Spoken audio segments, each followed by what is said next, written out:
Chapter 20. The Widening Window. 3 months after his return, Mira directed the planting from a chair in the garden. She sat where the light window fell longest against the slope, a blanket over her knees more from habit than need, and told Rowan which rows to turn and which to leave, and where the soil had gone tired and wanted resting. Her voice had its weight back. The cough was gone, or as gone as a thing like that ever went, surfacing once or twice a day instead of every few minutes, and her hands when she gestured at the beds were steady. She had put back most of the weight the illness had taken, and she looked 61 again instead of older. "The east row is too deep," Mira said. "You planted for the soil you measured before you left. The light is longer now. They will want more room to reach for it." Rowan looked up from the bed. "You noticed that?" "I notice everything. I had been sitting in a chair for 3 months, with nothing to do but notice." She adjusted the blanket.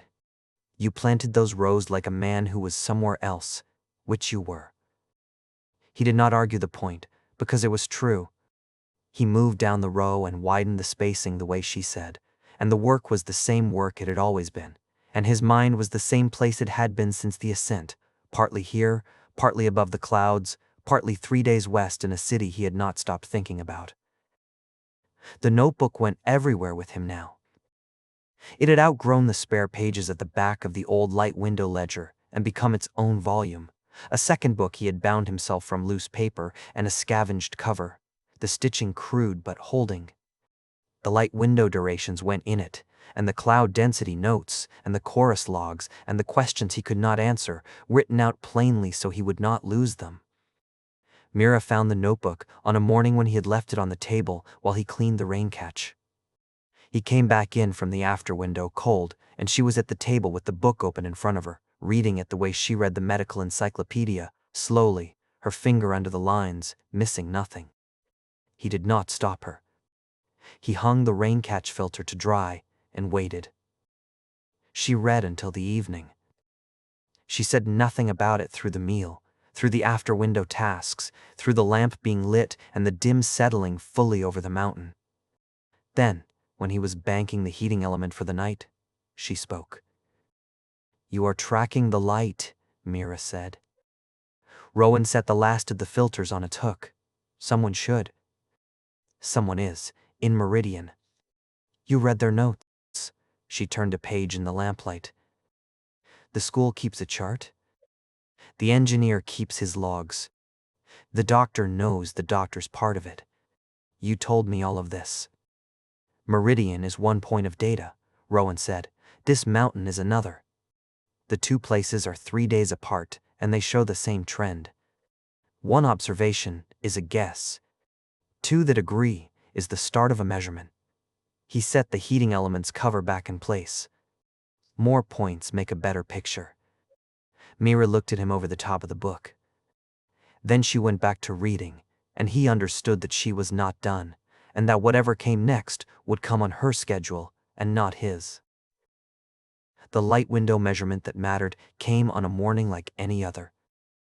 He laid the pages out on the table and held them flat with the 2 books and read the numbers across the months, the way he had the night the 17 minutes first stopped looking like a mistake. There was more of it now. The day he left the mountain, the window had run 4 hours and 37 minutes. 3 months later, measured the same way and checked against the same season in the years before, it was running 5 hours and 7 minutes. The difference was 30 minutes. He had looked for the error and not found it. The window was half an hour longer than the day he walked down the mountain, and the curve still bent the way it had in his earlier numbers, each year's gain a little larger than the last. It was nothing a person would feel. Someone could live a whole life and never notice half an hour. But a child in the Meridian school, learning to read beneath a chart of rising numbers, might grow old under twice the light Rowan had been born to. That was worth carrying 3 days west to be sure of. He told Mira that evening. "I am going back to Meridian," Rowan said. "Not now. The harvest first, and the winter stores. But after." Mira set down the book she was reading and asked how long. He told her he did not know. "There may be others," Rowan said. The book mentions research stations, places that did this kind of measuring before the opaquing. If any of them are still standing, still keeping records, then this is not 2 points. It is many. Marcus has been working alone for 3 years because he did not know where else to look. I want to find out whether there is anywhere else to look. Then find out, Mira said. That is a better reason than most people get to leave a mountain.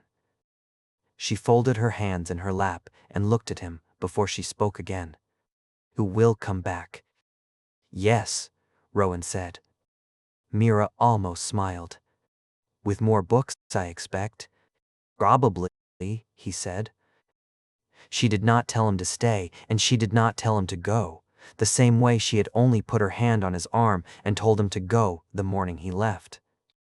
She had spent her life sending him into the work that needed doing. The light window reached its peak in the last hour before it closed, and Rowan went up to the ridge. He stood at the saddle where the path crossed between the 2 shoulders of granite, the place he had stopped on the way down without knowing it would be the last familiar ground for 3 days. The wind came over the rock, cold and steady, the way it always did up here, and he stood in it and looked out. The dim world spread below him, the lowlands lost in gray, the fungi forests and the trade routes and the city all out there past the ridgeline. Above him the cloud layer carried the flums he had watched feed from the helionaut platform, slowly thinning the gray a few minutes a year. The farm sat behind him on its slope. The solar collector tracked the light on the mechanism his father had built, and Rowan had improved by 3 degrees. The potato rows ran their terraces. His mother sat in the garden in the long light, warming up. He opened the notebook and recorded the day's window in the small, precise hand that filled the pages now, and read it once more before he closed the book. He had it on paper now in 3 hands that agreed, his own, Marcus's, and a teacher's red crayon line climbing a chart in a city 3 days west. There were measurements to take that he had not taken, and places he had not been. The book named stations he had not found. The city had offered him work. And north of all of it, past Meridian and the routes he knew, Pip was somewhere in the settlement she traded through, still asking after a mother who had gone north 2 years ago and not come back. Rowan had not forgotten how she said it, flat, the way his own mother said the hardest things.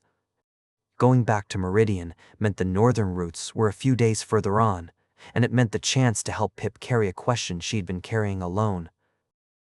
He thought of the red stretch on the way down, the spore haze gone thick enough to taste through the cloth, his ankle turning on the soft mat and his vision pulling narrow. A hand had caught his pack strap and hauled him up before he understood he had gone down. She had counted him across after that, 61, 62, 63, the numbers coming steady and fast, something to hold to that was not the air. She had not let go of the strap until the color changed at the far edge and the path came back. The mountain and his mother would both hold without him for a while.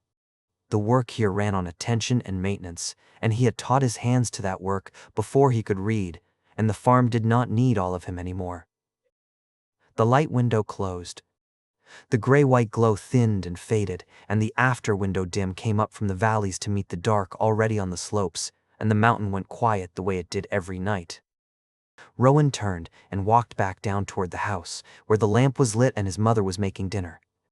The notebook was under his arm, and the mountain was solid under his feet.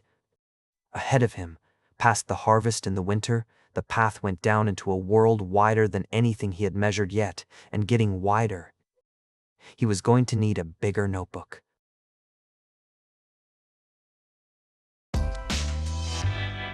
Chapter Guild, Stories for Your Mind.